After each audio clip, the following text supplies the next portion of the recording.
বিসমিল্লাহির রহমানির রহিম।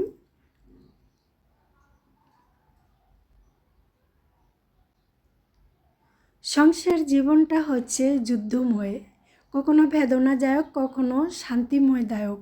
এই জীবন সংসারে যার জীবনসঙ্গী ভালো তার সংসারটা স্বর্গের মতন, যার জীবনসঙ্গী খারাপ তার সংসারটা নরকের মতন।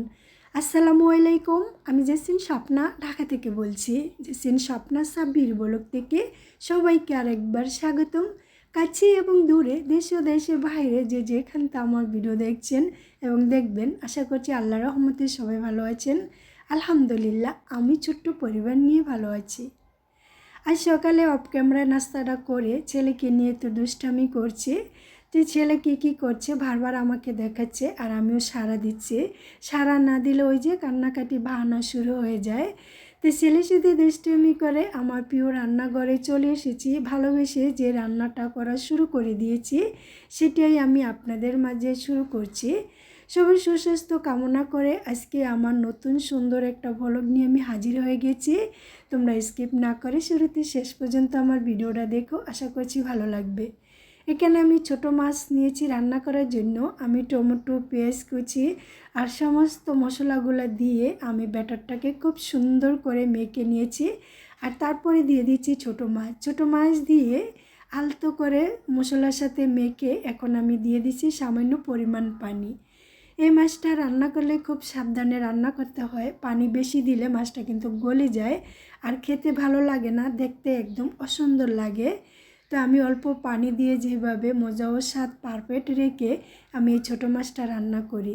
আমার মাছটা রান্না করা হয়ে গেছে আর এখন আমি স্বাদের জন্য দিয়ে দিয়েছি ধনিয়া কুচি পাতা। আর এখন আমি এই যে পরিবেশন করে আপনাদেরকে দেখাচ্ছি এটা কেমন হয়েছে। এই মাছটা ছিল নোনা মাছ, কয়েকদিন আগে আব্দুর রহমানের বাবা নিয়ে এসেছিলো, তো আমি ধুয়ে কেটে পরিষ্কার করে রেখে দিয়েছিলাম। আমি ছোটো মাছ খেতে পছন্দ করি ফলে আমার ঘরে সবসময় কম বেশ ছোটো মাছ থাকে। তো আলহামদুলিল্লাহ আমার এই যে ছোটো মাছ রান্না হয়ে গেছে। এখন আমি রান্না করব করলা ভাজি। আমরা সকাল থেকে সন্ধ্যা পর্যন্ত অনেক মিষ্টি জিনিস খেয়ে থাকি, কিন্তু তিতাকে আমরা সবসময় অ্যাভয়েড করে চলি। আসলে এই তিতাটা কিন্তু আমাদের শরীরের জন্য খুবই ইম্পর্টেন্ট, যা আমরা অনেকেই খেতে পারি আবার খেতে পারি না। তো করলা যেভাবে হোক আমার কাছে খেতে ভালো লাগে, কখনো রান্না করে, কখনো ভাজি করে, কখনো আবার সিঁদুর করে ভর্তা করে আমার কাছে অনেক ভালো লাগে। তো আমি করলা ভাজিটাকে যদি মচমচে করি আমার কাছে একদমই ভালো লাগে না। আমার মার কাছ থেকে শিখেছি ভাজি কিছু আস্ত কাঁচো রাখতে হয় সবুজ কালার করে, তো সে ভাজি খেতে নাকি মচমচা হয় এবং ভালো লাগে। তো ভাজি করে নিয়েছি আর এখন একটু লাল শাক রান্না করব। শীত এসেছে, শাকের তো মজা আলাদা, এই শাকের মজাটা কিন্তু আমরা গরমকালে পাই না, তাই আমাদের শীতকালে এত মজার মজার সুন্দর সুন্দর খাবারের আয়োজন হয় এবং আমরা খাচ্ছি। তো আলহামদুলিল্লাহ এই খাবারই ছিল আজকে আমার মেনুতে।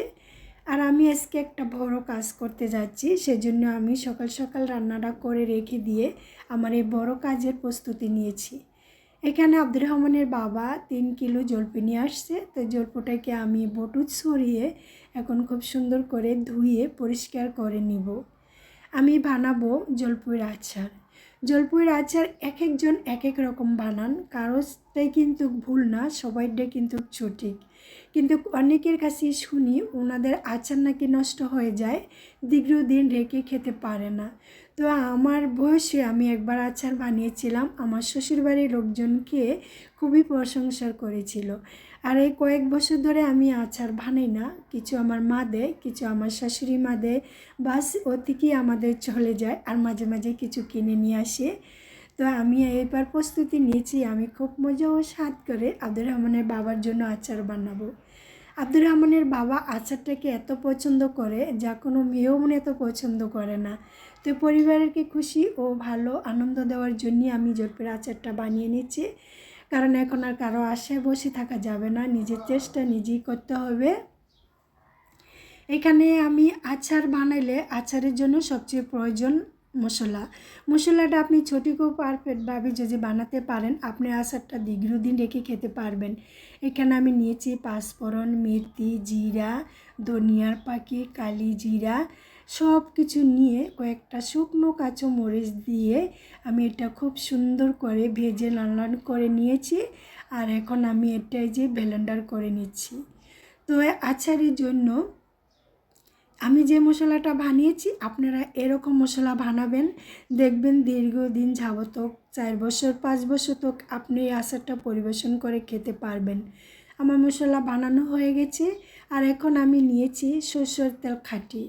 আমাদের বাসার সামনে সরষের তেল ভাঙ্গাই মেশিন আছে, তো সেখান থেকে আধা কেজি কাউকে দেয় না, 1 কেজি 2 কেজি 5 কেজি তো সবাইকে দেয়। তো আমি ওইখান থেকে 2 কেজি সরষের তেল নিয়ে আসছি, নিচে ধারায়া ভাঙ্গায়া সাথে করে নিয়ে আসছি। এই খাঁটি সরষের তেল দিয়ে স্বাদ ও মজা ভরপুর অপরন্ত ভালোবাসা দিয়ে আমি বানিয়ে নিব আমার প্রিয় জলপির আচার। এখানে আমি সরষের তেল দিয়েছি, আমি শুকনো মরিচ দিয়েছি, তারপরে 5 ফোড়ন দিয়েছি, আর 3টা রসুন আমি সামান্য অল্প থেতো করে দিয়েছি। আর এখন দিয়ে দিয়েছি আমি সিরকা হোয়াইট কালারের, আর দিয়ে দিয়েছি একটু আদা রসুন বাটা, আর একটু হলুদ বাটা, একটু মরিচ পাখি, একটু জিরার পাখি, স্বাদ মতন একটু লবণ দিয়েছি। দিয়ে আমি এই মশলাটা খুব সুন্দর করে কষিয়ে নিব যতক্ষণ পর্যন্ত না সুন্দর একটা গ্রান ও ফ্লেভার বেরিয়ে আসছে। এই তো এসে গেছি। এখন আমি দিয়ে দিয়েছি যে আমি সিদ্ধ করে জলপাই রেখেছিলাম, তো এগুলো আব্দুর রহমানের বাবাকে দিয়ে আমি চেটে চেটে করে টুকরো করে নিয়েছি হাত দিয়ে। আর এখন আমি দিয়ে দিয়েছি চিনি। আমি এখানে চিনি আর গুড় দুইটাই ব্যবহার করব, কারণ দুইটার যে দুইটা ফ্লেভার আছে, এই দুইটা ফ্লেভার পাবো আচারটা খেতে গেলে, সেই মজার জন্য আমি ব্যবহার করছি কিছু চিনি কিছু গুড়। আর এখন দিয়ে দিচ্ছি বিট লবণ। বাস এই তো আমার উপকরণগুলো হলো। আমি যেভাবে আচার বানাই সেটি আমি আপনাদের সাথে শেয়ার করছি। আশা করছি আপনাদের ভালো লাগবে। যদি ভালো লাগে ছোট্ট একটি কমেন্টের মতামত জানাবেন। আর এখন আমি দিয়ে দিচ্ছি এই যে মশলাটা বানিয়েছিলাম, ধনিয়ার পাখি, জিরার পাখি, 5 ফোড়ন, কালি জিরা, মেথি সমস্ত কিছু দিয়ে যে মশলা বানিয়েছিলাম, লাস্টে আমি সেই মশলাটা দিয়ে দিয়েছি। দিয়ে কিছুক্ষণ নেড়ে ছেড়ে এখন আমি দিয়ে দিছি এখানে সিলিপিয়াম আপনার কাছে যদি না থাকে আপনি শুকনো মরিচ ভেজে টেলে ফাঁকি করে নিতে পারেন। এই তো বাস আমার আচার বানানো হয়ে গেছে। বাহ, কী যে মজার, কী যে সুস্বাদু হয়েছে না! আমি তো খাওয়ার পরই ভয়েস দিই, তাহলে আপনাদের কাছে আমার মজার প্রশংসাটা আমি করতে পারি। আচার বানানো হয়ে গেছে। এখন কিন্তু আমি আরেকটা মশলা বানাচ্ছি। এটা কেন বানাচ্ছি জানেন? এটা আমি আচারের ভিতরে বা ওপরে এই তেলটা দিয়ে রাখবো। দেখো দীর্ঘ 5 বছর আমি খুব মজা ও সুন্দর করে এই আচারটা খেতে পারবো। আপনি এইভাবে আচার বানালে পাঙ্গাস পড়বে না, নষ্ট হবে না, ডিসকালার থাকবে না। আপনি কালার পারফেক্ট সুঘ্রাণ রেখে আপনি 5 বছর যাবত নর্মাল ফ্রিজে রেখে আপনি আচারটা খেতে পারবেন। এখন আমি এই যে আচার বানানো হয়ে গেছে আর আচারটাও ঠান্ডা হয়ে গেছে। এখন আমি এটা বয়মে একটা ঝাড়ে ভরে নিব। আর এই যে লাস্টে যে মশলাটা আমি বানিয়েছিলাম এটা আমি এখন দিয়ে দিব। আমি কিভাবে পরিবেশন করছি আপনারা ফলো করলেই বুঝতে পারবেন। এভাবে আপনারা আচার বানালে আশা করছি দীর্ঘ 5 বছর আপনি বাইরে বা নর্মাল ফ্রিজে রেখে খুব শান্তি মতন গ্রান সহ আপনি তৃপ্তি সহকারে খেতে পারবেন। এই যে দেখছেন সেই তেলটা আমি কিছু অংশ নিচে দিয়ে দিচ্ছি। নিচে দেওয়ার পরে তারপরে আমি এখন আচারটা দিয়ে দিব। এভাবে আচার আপনি পরিবেশন করে রাখবেন, দেখবেন আপনি অনেক দিন ধরে খেতে পারবেন। তারপরে কিন্তু আমি মাঝখানেও দিয়ে দিচ্ছি। দিয়ে এখন আমি যে সাইডে যে ভরার সময় একটু নষ্ট হয়ে গিয়েছে বা ভরে গেছে সিডে, সেটা আমি একটা টিস্যুর সাহায্যে মুছে নিচ্ছি। বাস এই তো হয়ে গেল আমার আচার পরিবেশন করা। আপনাদের কাছে কেমন লাগছে জানি না। আমার আজকের ভিডিওটা আপনাদের কাছে যদি ভালো লেগে থাকে প্লিজ ভিডিওতে একটা লাইক দিতে ভুলবেন না। আর আপনি যদি আমার চ্যানেলে নতুন হয়ে থাকেন চাইলে আমার চ্যানেলটাকে সাবস্ক্রাইব করে নিতে পারেন। আর আপনি যদি এই কাজটা অলরেডি করে থাকেন আমার পক্ষ থেকে আপনাকে অসংখ্য দোয়া এবং ভালোবাসা। আর এখন আমি বানাবো ভার্মিস। এই ভার্মিসটা খেতে আব্দুর রহমান আর তার বাবা খুবই পছন্দ করে। আমি প্রায় ভার্মিস আচারটা যে বাইরেতে কিনে নিয়ে আসি ওরা খুব মজা সহকারে তৃপ্তির সাথে খেয়ে নেয়। তো আমি ওদের জন্য কিছু ভার্মিস বানিয়ে নিচ্ছি আর একটু চিলি ফ্লেক্স উপরে ছিটিয়ে দিচ্ছি। বাহ, দেখছেন কত সুন্দর হয়েছে। এই ছিল আমার আজকের ভিডিও, আমার আচার বানানো রেসিপি। আপনাদের কাছে কেমন লাগছে আমি জানি না। আমার এই কথা এবং কাজের মাঝে যদি কোনো একটু অংশ আপনাদের কাছে ভুল মনে হয়, সুন্দর ক্ষমা দৃষ্টিতে ক্ষমা করে আমার পাশে থেকে যাবেন।